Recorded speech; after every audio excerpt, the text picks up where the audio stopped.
Bonjour, je voudrais aujourd'hui parler du rôle de la recherche dans cette élection présidentielle 2022. Euh, je pense que c'était un sujet qui a été mis de côté et je pense que c'est évidemment quelque chose qui n'aurait pas dû être. Euh, je rappelle que il y a quelques siècles de ça, Descartes et tous ces grands scientifiques avaient un rôle fondamental, non seulement en sciences, mais également en politique. Des gens qui ont fondamentalement marqué leur temps et les temps qui vont suivre, que ce soit lui, Laplace ou Marie Curie. Et donc aujourd'hui, dans cette élection présidentielle, quel est le rôle de la recherche? Quelle est sa position? Ne serait-ce qu'au siècle dernier, dans les laboratoires Bells, des recherches fondamentales ont été faites, comme le transistor, qui aura marqué, je dirais, plus d'une génération, puisque c'est la base de l'ordinateur et de notre société aujourd'hui, qui est basée sur l'électronique, les réseaux. Genentech, qui est issu de UCSF et qui a bouleversement et qui a changé de façon radicale, je dirais, la façon d'aborder la recherche et surtout leur influence en médecine. Et puis, plus récemment, Boston Dynamics, qui a fait une robotique exceptionnelle, cette robotique qui est issue du MIT et qui va sans doute révolutionner notre relation. On peut imaginer dans quelques années, chaque senior aura une aide d'un robot comme ça. Donc effectivement, la recherche révolutionne à travers les siècles l'industrie en transformant, d'abord en apportant des connaissances et en les transformant. Donc la recherche appliquée est fondamentale. Où va-t-on aujourd'hui? Est-ce qu'on va vraiment vers la sous-traitance? Et quelles en seront les conséquences? Donc il y a un triangle fondamental à rappeler. C'est d'abord celui où l'économie, et essentiellement aujourd'hui, qui grâce à l'énergie, l'informatisation et l'automatisation des tâches, c'est à la base de notre économie. Notre économie va également dans le sens d'un bien-être, d'une santé personnalisée pour tous et essayer de retrouver un environnement correct. Alors, il y a une maladie grave, ça a été la désindustrialisation et le fait d'avoir poussé le centre de gravité vers l'Asie. Donc là, il y a un retour nécessaire.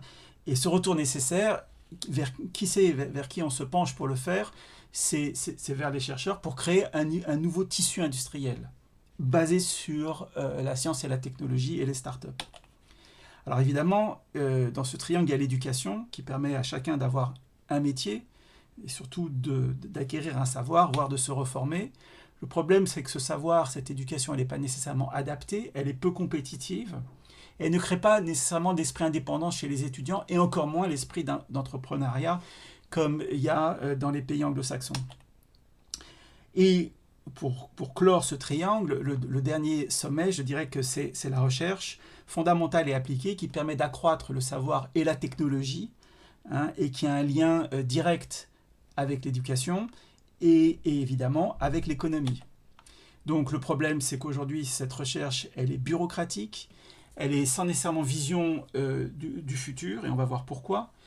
Elle est encore sous l'emprise d'un savoir déconnecté de l'industrie, qui est trop pesant en France. Il y a encore une séparation entre l'université qui donne un savoir et les structures de formation, comme les écoles d'ingénieurs, qui donnent un métier. Elle est politisée, il suffit de voir le vote de chercheurs. C'est un métier qui reste peu attractif. Les salaires sont complètement disqualifiants. Mais néanmoins, cette profession attire une certaine forme d'esprit original. Qui suis-je? Je m'appelle David Holkman, je suis directeur de recherche au CNRS, à l'École normale supérieure à Paris, où je dirige un groupe de mathématiques appliquées et de biologie computationnelle et médecine prédictive. Je suis fellow du collège Churchill à Cambridge. Je suis visiting professor du département de maths appliquées et de physique théorique. J'ai cofondé une start-up, SignalMed Plus, qui s'intéresse à prédire le cerveau. en utilisant des mathématiques. Et j'ai été président de l'Agence nationale pour la recherche, dans la section 45, pour les mathématiques appliquées à la biologie et la médecine. Donc, la recherche aujourd'hui en France, c'est quoi? Eh bien, le chercheur, il a plusieurs métiers. Et ça consiste à quoi, ces métiers? D'abord, c'est produire un savoir, produire des choses qui ne sont pas connues. Découvrir, par exemple, en biologie, des nouvelles molécules ou des nouveaux concepts. Et tout ça sont résumés dans des articles qui qui sont publiés et qui sont accessibles et qui enrichissent la connaissance universelle. Les chercheurs produisent, pour ceux qui vont dans cette direction, des codes informatiques qui permettent la communication avec les machines. Avant, ils partaient à la poubelle, ces codes n'étaient pas utilisés. Aujourd'hui, on a compris que c'était une ressource fondamentale. Les chercheurs sont aussi des gens qui recrutent. Ils recrutent leur personnel, donc ils ont une fonction de ressources humaines. Ils ont des fonctions administratives. Ils doivent résoudre des problèmes d'argent, c'est-à-dire faire venir d'argent pour leur recherche. Ils doivent justifier des fonds. Et je dirais même qu'ils doivent justifier devant l'administration de leurs dépenses. Et c'est dans une période où il y a une décroissance des aides de gestion, je dirais qu'il y a une relation difficile avec l'administration qui vit, dans l'administration de la recherche, qui vit elle-même dans une terreur non complètement imaginaire du contrôle des comptes. Mais néanmoins, ça pèse sur la relation quotidienne du chercheur face à l'administration et à la justification. Il n'y a pas de notion de confiance. Et ça, c'est un gros problème. Une autre des fonctions du chercheur, c'est de former des thésards et des étudiants. De donner des cours pour former les étudiants des premières années de l'université. De vulgariser par des livres, des conférences grand public. De donner des conférences spécialisées pour communiquer les résultats aux collègues. Des fonctions pour relire les articles. C'est une fonction qui est non rémunérée, mais qui prend du temps, pour être sûr que ce qui est communiqué, les nouvelles recherches, ont été relues, afin de voir s'il n'y a pas d'erreur ou autre. Les chercheurs font partie d'instances d'évaluation qui sont appelées par le monde politique, de la recherche, de l'économie, etc. Ou tout simplement de la justice. Pour les médecins, il y a en plus de ça un aspect clinique. Voilà, donc le métier de chercheur, ce n'est pas un métier, mais c'est un spectre de métiers. Donc, le chercheur aujourd'hui, face à toutes les tâches auxquelles il doit s'atteler, eh bien, il ressemble à ça. C'est-à-dire qu'il est assimilable à un âne qui avance lentement et qui doit porter une charge qui est démesurée par rapport à ce qu'il peut. D'accord? Donc il faut bien comprendre l'image. Cette image, c'est une image difficile à porter. Donc charger la mule par des tâches administratives qui n'ont jamais été aussi lourdes. Les tâches administratives ont été, je dirais, multipliées par 3 en 15 ans, avec une baisse du personnel. Des justifications en tous sens de n'importe quelle somme. Si on engage 1 euro, il faut passer une demi-heure à écrire pourquoi cet euro a été engagé. Donc c'est une perte de temps pour un besoin comptable et une peur administrative de l'audit. Pour les financements dans l'écriture des grandes publics, je dirais que ça correspond aujourd'hui à 30% du temps des chercheurs. Donc j'ai estimé ça à 12 kg € par chercheur. Si on imagine qu'il y a 120 projets pour 50 commissions qui vont être déposés, c'est-à-dire qu'avec un rendement de 15%, c'est-à-dire 85% des projets ne vont pas être financés, eh bien on peut imaginer qu'il y a une perte comptable de entre 50 et 100 millions. Rien que par ce phénomène, par ce procédé-là. Donc ce n'est pas optimisé. Cet argent est perdu et donc il y a un problème d'optimisation de l'argent par rapport à la recherche. Un autre problème, c'est l'encadrement des salaires des post-docs, de ces gens après la thèse qui viennent faire tourner les labos. Et ça, l'encadrement des salaires, c'est-à-dire dire qu'il ne faut pas payer un post-doc plus de... c'est un gros problème, en particulier devant la compétitivité et l'attractivité par rapport aux universités qui permettent évidemment d'avoir des salaires attractifs. Donc tout ça, ça justifie ce à quoi ressemble le chercheur aujourd'hui. Et donc la conclusion de tout ça, eh bien, c'est que l'université française ne rentre pas dans le top des 30 premières universités du monde. L'université française n'attire pas les meilleurs étudiants étrangers. Donc c'est une mauvaise performance du système de recherche et d'enseignement devant la compétition. Et il suffit de reprendre ce qui a été dit là pour en comprendre la cause. Donc l'équation de 2022 est-elle concevable? Donc quelle est cette équation? Eh bien, face à une économie bancale, à une université qui est difficile, à des chercheurs qui ont sur leur dos un poids infini, donc le chercheur ressemble à ça. Il y a eu des investissements d'avenir qui ont été lancés, mais avec un argent difficile. Encore une fois, j'explique que c'est difficile de dépenser un seul euro qui vient du public. Eh bien, l'État français voudrait arriver à ça. Donc des startups qui vont engager, qui vont pouvoir se positionner sur la grande compétition. Alors, est-ce que ça, c'est possible?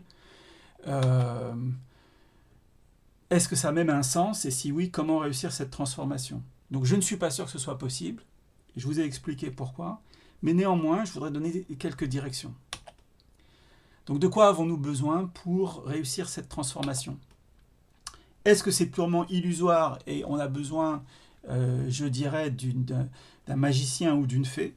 C'est possible, mais je vais essayer d'être un peu plus réaliste. Et on va voir les changements possibles. Je dirais il y en a 4. Restructuration des organismes de recherche via une scission en discipline qui n'a plus rien à voir avec le développement des connaissances. Donc comment restructurer ces organismes de recherche et l'université? Deuxièmement, redéfinir l'excellence. Qu'est-ce que c'est l'excellence scientifique? Il faut qu'elle soit définie sur la notion de science et pas sur la notion administrative. Et ça, c'est une grosse dérive du système français, puisqu'il y a une incapacité de produire une science d'élite. J'ai expliqué pourquoi. Donc, pour sauver la mise, ça a été redéfini par la notion d'excellence administrative, qui est une supercherie, évidemment. Donc, l'université doit se prendre en main, et je vais essayer d'expliquer pourquoi, et bien plus qu'elle ne le fait. Et enfin, comment faire une refonte du recrutement universitaire? Finalement, est-ce que le recrutement de ceux qui vont définir la position de l'université et du savoir, est-ce qu'on n'a pas besoin de repenser ce recrutement? Donc, je vais développer ces 4 points. Donc, restructuration des organismes de recherche. Alors, la scission en discipline, comme on l'apprend à l'école élémentaire, voire jusqu'au lycée, des connaissances entre maths, physique, biologie, chimie, médecine, ingénierie, etc., n'a plus de sens aujourd'hui. N'a plus de sens parce que tout est mélangé. Il n'y a plus de maths pures, maths appliquées, traitement du signal, maths physique.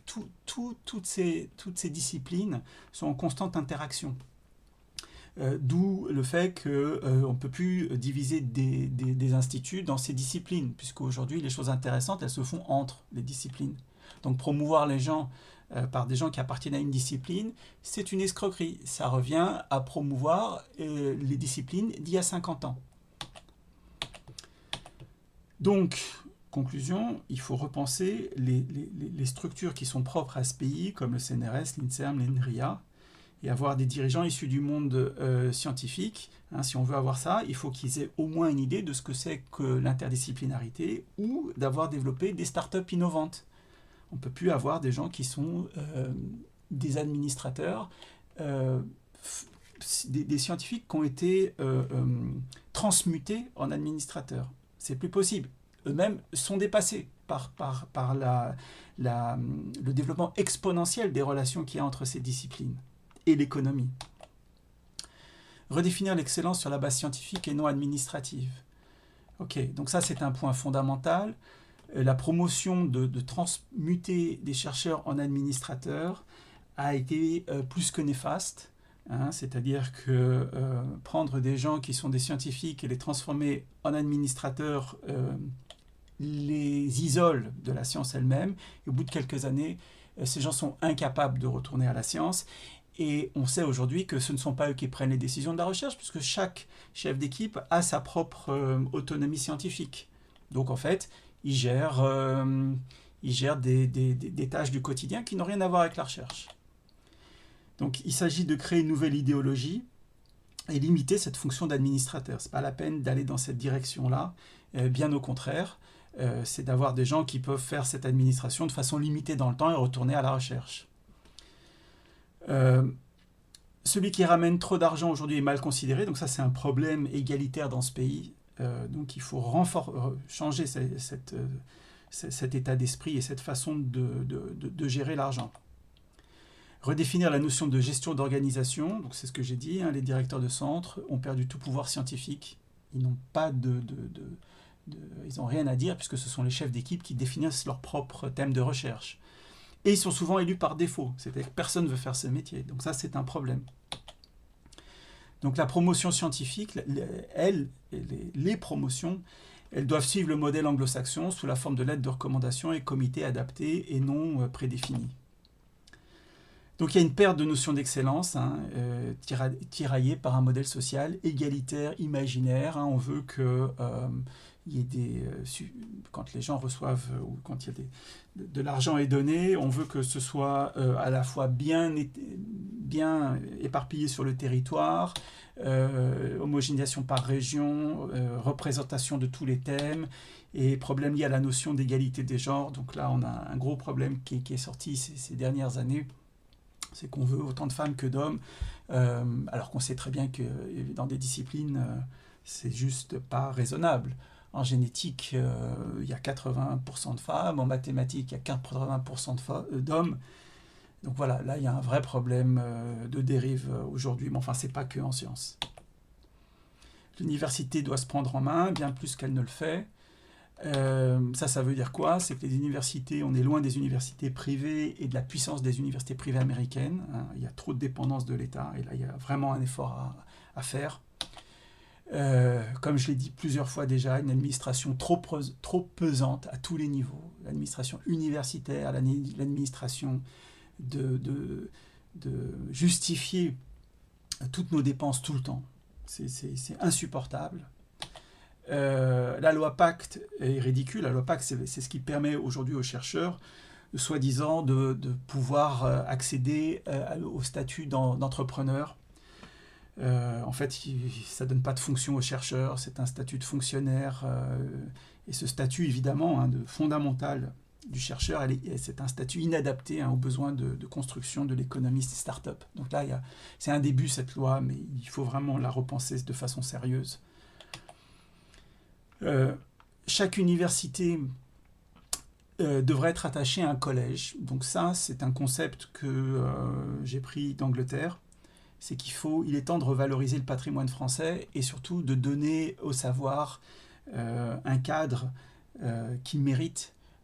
C'est pas un cadre HLM, mais si on veut un jour rivaliser avec les grandes universités de Oxford, Cambridge ou les grandes universités américaines, Harvard, il est temps de donner aux étudiants l'impression qu'ils travaillent dans des endroits de prestige.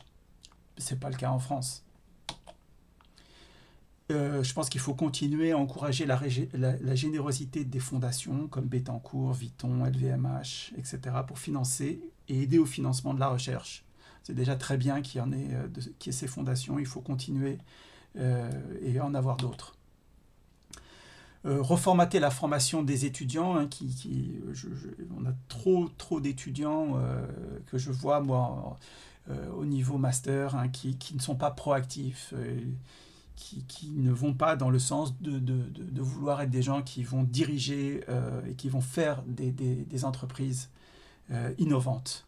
Et ça, c'est un gros problème par rapport aux entreprises anglo-saxonnes et surtout au mode d'esprit anglo-saxon. Et réforme, il faut mettre à la tête des institutions des personnalités qui ont su créer du savoir, mais aussi des startups avec un succès économique. Si c'est là où on veut aller, c'est pas la peine de prendre des administrateurs en puissance qui se sont démontrés en étant administrateurs d'une petite, puis d'une plus grosse, et puis d'une structure encore un peu plus grosse. C'est pas ça le but, et eux-mêmes sont dépassés, et eux-mêmes n'arrivent pas à voir là où il faut aller. Donc 50 ans d'université à bas prix, ça a donné Jussieu qu'il a fallu refaire. Ça donne des universités au pourtour de Paris, hein, qui n'ont rien à voir avec les universités américaines. Les budgets sont complètement différents, de Harvard à Duke à Indiana. Donc c'est pour ça que je dis que si on rajoute tous ces collèges, tous ces musées qui sont très bons en France et qui ont fleuri, on donnera au savoir une autre dimension. On pourra attirer des gens qui ne viennent pas en France et peut-être entrer en compétition avec ces universités-là, parce que tout d'un coup, le savoir aura une autre image. Donc donner un château au savoir. Voilà, et la refonte du recrutement universitaire. Donc un recrutement élargi, recherche industrie, une recherche fondamentale mixte, sélectionner les directeurs basés sur la science d'excellence, 4 à 5 ans maximum, système de rotation, ainsi que repenser la relation avec l'État. Chercheur a-t-il vraiment sa place en tant que fonctionnaire? Ça, c'est à voir. Et la conclusion, c'est des prédictions, vente des universités dans les 10 prochaines années, comme les bâtiments publics, le Val-de-Grâce, les aéroports ou les casernes. Ça, c'est si les choses ne vont pas dans un sens autre qu'il ne va aujourd'hui. Donc, plus productif que l'or ou le Bitcoin. Hein, je rappelle que Napoléon Bonaparte, dans sa campagne d'Égypte, est parti avec les scientifiques. Hein, et il a bien eu raison, puisque ça a donné ça a transformé le savoir. Il a ramené un savoir extrêmement riche. Je rappelle que après la Deuxième Guerre mondiale, hein, la prise de guerre des États-Unis et de l'URSS sur l'Allemagne nazie, ça a été les ingénieurs ici que l'on voit qui ont été ramenés aux États-Unis et qui ont boosté le programme spatial américain. Et la plus grande perte de l'Union soviétique dans les années 90, c'est évidemment ces scientifiques qui ont permis de révolutionner l'économie dans plusieurs endroits. Donc les projets dans 10 ans, sans refonte du système de recherche et d'institutions, les labos perdront encore leur compétitivité. Hein. La recherche se fera en sous-traitance, transfert de technologie via les startups sera de plus en plus faible, à la différence des universités américaines, anglaises, israéliennes et suisses. Donc nécessité d'avoir plus d'enseignants capables de connecter leurs élèves avec les défis technologiques. Hein. Je rappelle qu'il y a une révolution technologique tous les 7 ans. Hein. Il suffit de penser à l'ordinateur, Internet, le téléphone mobile, les réseaux sociaux et aujourd'hui la médecine prédictive. Donc sinon la France s'appauvrira comme la Grèce et l'économie sera dominée par le tourisme, le vêtement, le vin, le luxe, mais certainement pas l'économie du XXe siècle ou du XXIe. Donc il y a un vrai besoin de repenser la relation entre les différents ministères, entre la recherche, l'économie et l'enseignement. Et je dirais aux gens, aux candidats de cette nouvelle élection, de se positionner au moins dans toutes ces questions. Je sais que c'est difficile de faire entrer ça dans le débat public, mais c'est important. Et je souhaite quand même à chacun d'abord une bonne campagne. Voilà, merci.